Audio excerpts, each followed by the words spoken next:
While others missed the moment, these leaders saw the signal and made the bet. In this episode, Jason Guss, the CEO of Octane Lending, reveals the bold bet he made that helps consumers get fast and easy access to financing for recreational vehicles. Welcome to This Way Forward with Charlie Newark-French. My guest today is Jason Guss. Jason is the CEO of Octane Lending. Octane Lending started its life in the recreational vehicle space and is point of sale financing. Jason, thank you for joining us today. Thank you so much for having me. Absolutely. As you know, today we're discussing a 10 to 15 minute discussion all centered around a big strategic bet you made. If you're up for it, let's get into it. Perfect. So today, Octane has originated now almost $7 billion, operates in multiple markets with a suite of products, everything from lead management, content, point of sale financing, lifecycle marketing. But before all of that, we started out as a lender aggregator in the power sports market. What is a lender aggregator? Lender aggregator is a single service where you could submit a single credit application and receive multiple offers from banks for financing. Yes. And I'm assuming in the recreational vehicle space that was not happening. Yeah, so originally, if you took a look at markets that are similar like auto, you would find that most of the financing runs through finance managers. So you go to the dealership has you sit in a desk where you fill out a credit application. An employee of the dealership helps you submit those applications to lenders and helps close that transaction with you. And the way in which they do that is they use systems such as DealerTrack, Route 1, and a few others where they could get 40, 50 unlimited offers effectively from financial institutions. In smaller markets like power sports, mowers, tractors, trailers, where the inventory is sold in the same fashion through a finance manager, these aggregators just don't have any of the major financial institutions. And so we saw an opportunity to provide a lender aggregator that would speed up the process considerably while also helping the consumers get their best financing offer. Okay, so you saw a market that was working somewhere else in a bigger, more established market.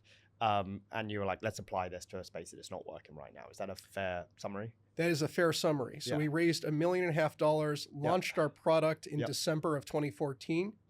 And then by February, we had realized that our business case was entirely wrong. Okay. All right. Well, you're still here. So tell me what happened then. Effectively, we realized but didn't want to admit that the business wasn't working. We had one lender on the platform that was very strong. It was generating enough revenue that we were trying to delude ourselves that a lender aggregator was still the right path. But through no fault of our own, we received a call in February that lender was moving on. That was over 70% of our revenue gone like this. And so effectively, we were forced to kind of realize all the mistakes of the business. And it came down to the fact that although the workflows were very inefficient, there weren't enough lenders in the market to generate enough interest on that supply side of the marketplace to fund a marketplace. And so what would happen is... So you were aggregating nothing. Aggregating nothing. There weren't enough folks to create enough of an incentive for the good lenders to want to be on an aggregator. Makes sense. So what did you do? So at that point in time, we decided that we were going to take all the capital that we had remaining and use it to fund a pivot to launch our own originator. Now, you can imagine that this is a burn the ships moments because if you are a lender aggregator, no lender wants to be on a platform where you are also the where originator. You are also an originator. Right. Got and it. what's more is you've got no friends left. No friends left if you do this. Yes. In addition to that, in the venture community, there's a split between venture firms that finance businesses that can originate called balance sheet heavy versus a pure software play or balance sheet light play. That was the second issue that we had to contend with. And you could just imagine, we raised this money in December. First board meeting in February. You know that business that you just funded 6 weeks ago? A little different. We're going to change everything and pivot entirely to do something else. Is that board member still with you? That board member is still with us. After some interesting back and forth, he was extremely supportive of us. And that was kind of the last thing that we needed to kind of hunker down, solo focus on trying to make this transition possible. And you could imagine that you're starting out from a company that's only software, zero credit expertise, zero capital markets expertise. So we didn't have anything except for the technology building blocks for us to be able to make this transition. Did you know anything about the recreational vehicle space, and why did you pick So that? that we knew a little bit about. Yeah. And the reason why we were excited about that market Yeah. is that there was a clear problem. Yes. Where you would talk to the merchants and they would complain about how slow financing was, how many of their customers either had no offers or unfair offers. Yeah. And so we clearly saw an opportunity for us to supply a solution. Yep. It was just that our initial solution was wrong. Yeah. And we had the right problem, wrong solution, and then we needed to pivot. Got it. So if I'm understanding this correctly, you made a original bet to be an aggregator, turned out to be wrong. Then you make another bet shortly after that to be the originator, to actually have the money on your balance sheet. At that point, are you talking to people with like hesitation in your mind, or are you still going, I know the answer, trust me, follow me? Like, how do you think of that nuance of doubt that might have been happening in your head versus I'm a leader and I need my investor to follow me, I need my team to follow me? How did you manage that?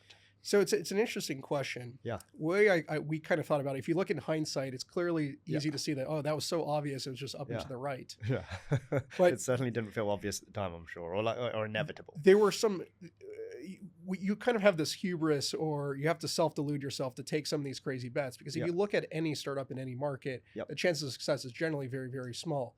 So we had all this same kind of self-delusion that we were focused on the right thing. Yes. And I think our team, one of the things that made it really helpful is we all had this kind of singular focus on whatever it is we were doing.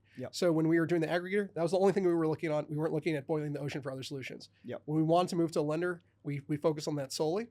And so the advantage of that is it enabled us to fail fast and then also succeed fast because all of our resources going into a single bet. And there were some major things that we knew that we had to overcome in order to get into business. Now, luckily for us, fintech lending businesses were just starting to get off the ground in the market. So between, call it the great financial crisis and 2012, you had kind of the first generation of fintech lenders. And then in this era, which was 2014 to 2016, the second generation of fintech lenders were starting to come up. So we were able to make many phone calls to try to learn about this market. We also got very lucky that we got connected with the former chief risk officer at GE Capital Consumer, who was generous enough to join us first as an advisor, and then our inaugural chief risk officer, that's Ray Duggins. Wow. So that was a cheat code that obviously made this all a bit easier. Credibility. And then we had to figure out, so that helped us on the credit side. And then on capital markets, we had to learn all these things, terms like warehouse and whole loans. I had never heard of any of these things. But just like anything else, you just have to be able to call and try to get information. And so I was able to research who are the people who provide capital to lenders. I got a feel for who the better ones were versus the worst ones, a list of about 50 people. I reversed ranked ordered it. So I called all the people I didn't care that they would say no to me so that I could sound stupid in front of them. I wrote down every question I didn't know the answer to. Made sure that the next time I had the answer to that question. Because invariably they're going to ask some permutation of the same questions. And then we ended up getting a handful of offers. And what you're describing there sounds to me like best in class sales, right? You come up with your objection handling questions, you come up with your target list, you rank them, and then it just smiling and dialing. It's a singular focus. You're knocking down one thing at a time until you're able to get it launched. And for us, it was the most obvious kind of next application of the business that we'd built, because we'd already had a merchant portal that you could use to close loans and an LOS. So it wasn't like pivoting to do our own lending was 100% new. You had the infrastructure. We had the infrastructure, but actually going 0 to 1 in the lender, that's expensive, requires all of our focus, and it required a lot of skills that we hadn't done. But so that's why we had to be methodical about knocking down each of those steps.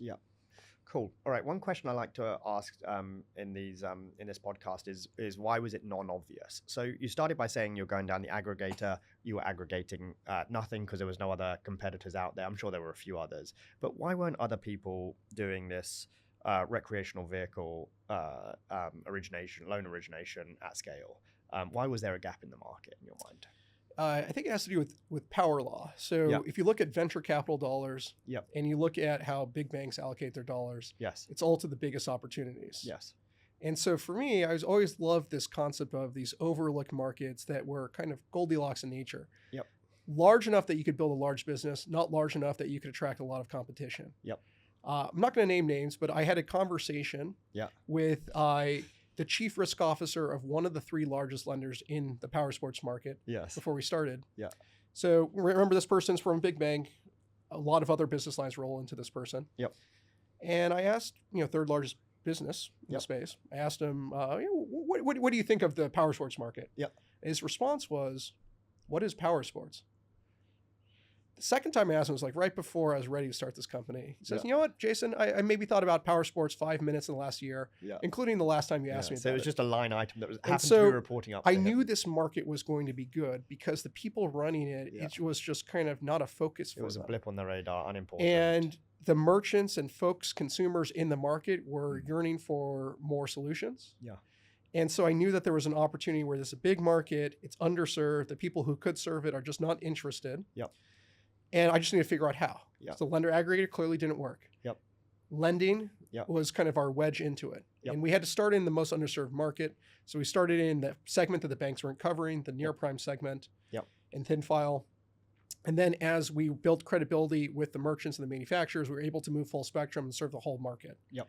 But it's about kind of just figuring out, is the market large enough?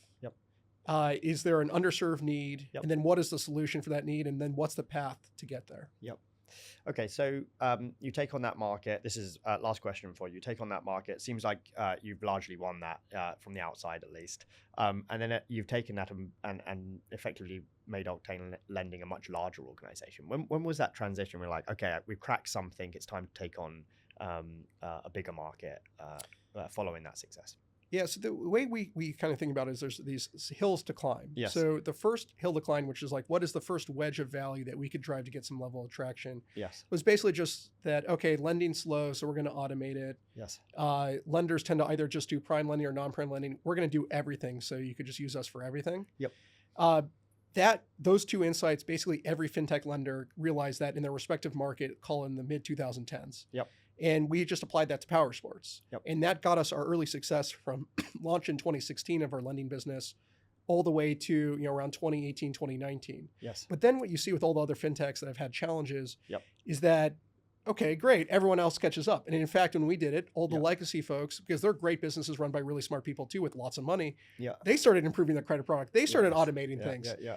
And so it's not a durable moat. You have to find the next hill to climb that adds value. So the second hill that we wanted to climb was, well, there's all these things that happen outside of the financing that if we can offer to our merchants and consumers to complete them within our ecosystem, the user experience would be better, and the merchant profitability would increase because they can increase sales, increase conversion, et cetera. And then that will help us get an even better positioning to win the financing. So we started offering all these lead management tools, all of these content strategies to get people excited about these products, lifecycle marketing products, et cetera. That got us a lot of research tools. That got us a lot of success from then 2018 to basically about a year and a half ago.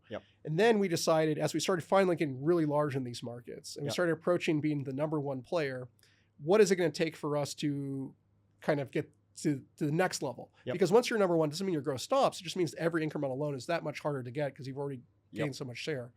And so the next kind of evolution or mountaintop is, captive as a service. So we white label our systems to enable the merchant or manufacturer to get the benefit of having their own lender using our infrastructure and best-in-class credit, technology, and capital markets. And so the way we've kind of looked at it is we find these value props for our consumers, merchants, manufacturer partners, and we try to provide them. And then we don't want to be complacent because as soon as we've been able to prove success in them, our competitors are going to try to do similar things. And then we need to find the next hill. And so today that hill is the captive as service and going into as many markets as possible. Makes a lot of sense. You're doing the hard work. The competitors are coming and nipping at your feet. But if you're always ahead by a little bit, that's good enough. Well, I wouldn't be able to exist if they didn't exist because we needed data to get started. Yeah. So, it's one funny thing. An interesting thing about the U.S. financial services space is the incumbents are actually really, really good. They have really cheap capital and they have a lot of it. And they have good distribution. They invest a lot. And so it's just what gets me excited about fintech is it means that the bar is even that much higher. And so I love the fact that our competitors are really good because it forces us to really try to think outside the box, really get creative, do things that are atypical outside of lending to try to add value. You see this across industries that innovation happens most aggressively when competition is really good. Yes. Well, look, that's it for today.